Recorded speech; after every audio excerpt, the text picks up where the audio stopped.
Carl Jung, the pioneering Swiss psychiatrist who revolutionized our understanding of human relationships through his groundbreaking work on the psyche, collective unconscious, and the intricate dynamics of projection and shadow work, would have approached the delicate and painful question of recognizing when a partner's love is fading with the profound psychological insight that made him one of history's most influential thinkers about human connection and intimacy. If you're concerned about the state of your relationship and want to understand the deeper psychological patterns that Jung identified as indicators of emotional withdrawal, make sure to subscribe and ring that notification bell, because this deep dive into Jungian relationship psychology will reveal 8 specific signs that your partner's love may be diminishing, and I guarantee you'll want to watch until the very end, because Jung's final insight about the shadow aspects of fading love will completely transform how you understand relationship dynamics and might even save your connection. Jung would begin his analysis by emphasizing that love, from a depth psychology perspective, is not merely an emotion or feeling, but a complex psychological phenomenon that involves the interplay of conscious attitudes, unconscious projections, archetypal patterns, and what he termed the transcendent function that bridges individual psyches to create the mysterious alchemy of intimate relationship. And when this love begins to fade, it manifests through specific observable changes in psychological energy, attention patterns, and the subtle but unmistakable withdrawal of what he called libido, the fundamental life force that animates all human connections and creative endeavors. The first sign Jung would identify as indicating fading love is what he would describe as the gradual withdrawal of psychological projection, a phenomenon where one partner begins to see the other more objectively and less through the lens of unconscious fantasies, idealization, and archetypal overlays that characterize the early stages of romantic attachment. And while this might initially seem like a positive development toward greater realism and maturity, Jung would warn that when this withdrawal happens too rapidly or completely without being replaced by genuine conscious appreciation and deeper understanding, it often signals that the unconscious psychological investment in the relationship is diminishing, leaving the partner appearing ordinary, flawed, and less magically compelling than they once seemed during the projection-rich honeymoon phase of the relationship.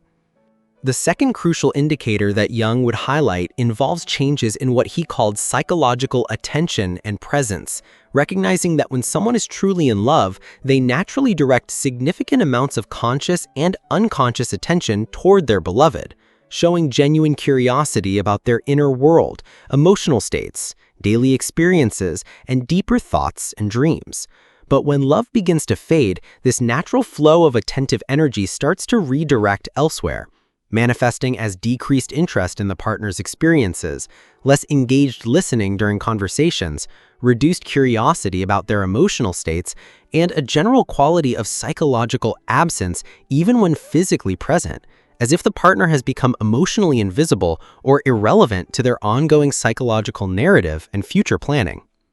Jung's third sign would focus on the emergence of what he termed psychological irritability and critical focus, explaining that when the unconscious begins to withdraw its positive investment from a relationship, the psyche often compensates by becoming hypersensitive to the partner's flaws, limitations, and annoying habits that were previously overlooked or even found endearing.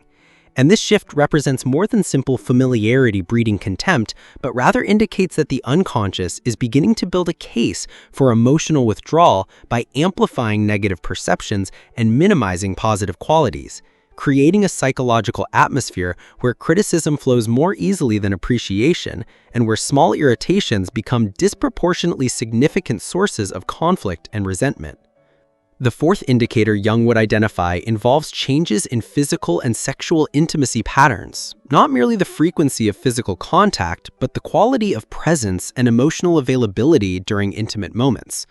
Recognizing that genuine love naturally seeks physical expression and emotional vulnerability, while fading love often manifests as going through the motions of intimacy without the psychological investment that makes physical contact truly nourishing and connecting, resulting in sex that feels mechanical rather than transcendent. physical affection that seems obligatory rather than spontaneous, and an overall quality of emotional distance even during moments that should foster closeness and deeper bonding between partners. Jung's fifth sign would involve what he called withdrawal of future projection, explaining that when people are deeply in love, they naturally include their partner in their imaginative construction of future scenarios, plans, and dreams, unconsciously weaving their beloved into the fabric of their anticipated life story. But when love begins to fade, this future-oriented psychological inclusion starts to diminish, manifesting as making important decisions without considering the partner's preferences or needs, discussing future plans in ways that subtly exclude or marginalize the partner's role, and a general shift from we thinking to I thinking when contemplating major life directions, career moves, or long-term goals and aspirations.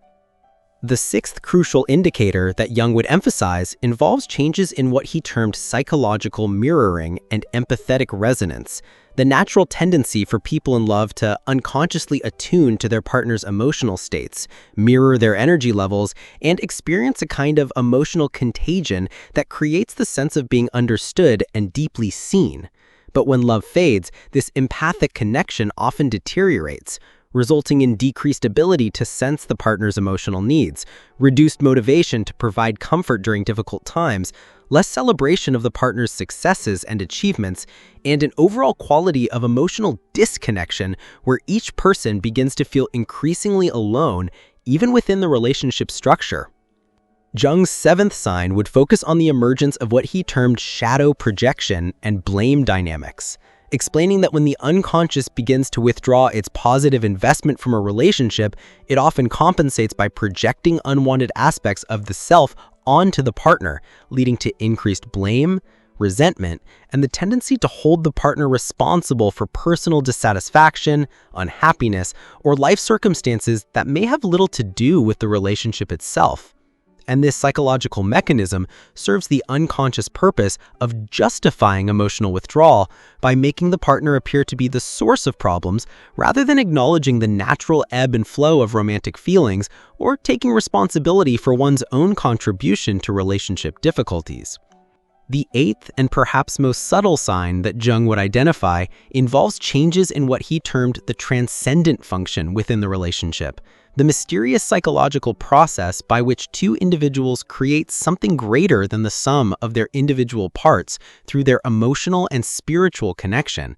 And when love is thriving, couples naturally generate new insights, creative solutions to problems, and experiences of meaning and purpose that emerge from their union. But when love fades, this transcendent quality diminishes, leaving the relationship feeling flat, predictable, and lacking in the kind of magical synchronicities and meaningful coincidences that Jung recognized as indicators of deep psychological and spiritual alignment between partners. Throughout his analysis, Jung would emphasize that recognizing these signs serves not as grounds for despair or immediate relationship termination, but as valuable diagnostic information that can inform conscious efforts to understand what has gone wrong and potentially restore the psychological conditions that support thriving, intimate connection. Recognizing that love is not simply a feeling that either exists or doesn't, but a complex psychological state that can be nurtured, developed, and sometimes recovered through conscious attention to the unconscious dynamics that either support or undermine deep emotional bonding between partners. Jung would stress that many relationships go through natural cycles of closeness and distance, projection and withdrawal, idealization and disillusionment, and that these fluctuations don't necessarily indicate permanent loss of love, but may represent normal developmental phases that couples can navigate successfully with greater awareness of the psychological processes involved in long-term intimate partnership, particularly when both partners are willing to engage in the difficult but rewarding work of conscious relationship development that Jung considered essential for psychological maturity and individuation. The great psychologist would also emphasize the crucial importance of distinguishing between temporary psychological states influenced by external stressors, personal developmental phases, or unconscious complexes, and more fundamental shifts in the underlying psychological structure of the relationship. noting that external factors such as work stress, family obligations, health challenges, or major life transitions can temporarily create the appearance of fading love when the core connection remains strong and can be revitalized once the external pressures are addressed or integrated more successfully into the relationship dynamic. Jung would particularly highlight the shadow aspects of recognizing fading love, warning that sometimes what appears to be the partner's withdrawal may actually reflect one's own unconscious projections, fears, or insecurities that distort perception and create self-fulfilling prophecies where the anticipation of rejection or abandonment actually contributes to the very outcomes that are most feared. And he would encourage individuals to engage in honest self-examination to determine whether their concerns about fading love reflect accurate observations or psychological projections that need to be withdrawn and consciously integrated. The depth psychologist would also explore how cultural conditioning and societal expectations about romantic love can create unrealistic standards that make normal relationship fluctuations appear pathological. Not in myths of perpetual romantic intensity often prevent couples from appreciating the deeper, more sustainable forms of love that can develop through conscious commitment, mutual respect, and shared growth over time, even when the initial projection-based infatuation has naturally run its course and been replaced by more mature forms of caring and connection. Jung would emphasize that the goal of recognizing signs of fading love should not be to cling desperately to a relationship that has genuinely reached its natural conclusion, but rather to develop the psychological awareness necessary to distinguish between temporary challenges that can be addressed through conscious effort and communication, and fundamental incompatibilities or growth patterns that may require the courage to let go with love and gratitude, rather than bitterness and resentment. Recognizing that sometimes the most loving action involves allowing each person the freedom to continue their individuation journey in different directions.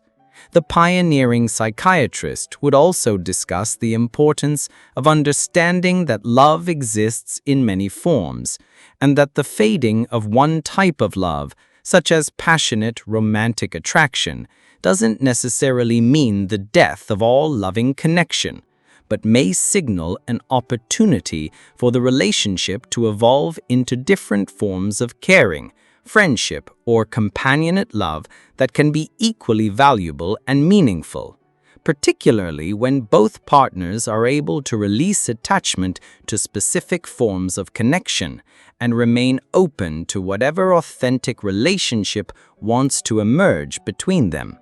Jung would stress that the ultimate goal of relationship awareness is not to control or manipulate outcomes, but to develop the psychological maturity necessary to love consciously, communicate authentically, and respond to changing circumstances with wisdom, compassion, and respect for both oneself and one's partner. Recognizing that this approach maximizes the chances for relationship repair and growth, while also preparing individuals to navigate relationship endings with greater grace and less psychological damage when that becomes necessary. The great analyst would conclude by emphasizing that relationships serve as perhaps the most powerful mirrors for psychological development and self-knowledge, and that learning to recognize and respond wisely to signs of changing love represents a crucial aspect of what he called the individuation process, the lifelong journey towards psychological wholeness and authentic self-expression that ultimately benefits not only the individuals involved, but contributes to the collective evolution of human consciousness and our species' growing capacity for mature, conscious, and truly loving relationship with ourselves, each other, and the larger web of existence of which we are all part.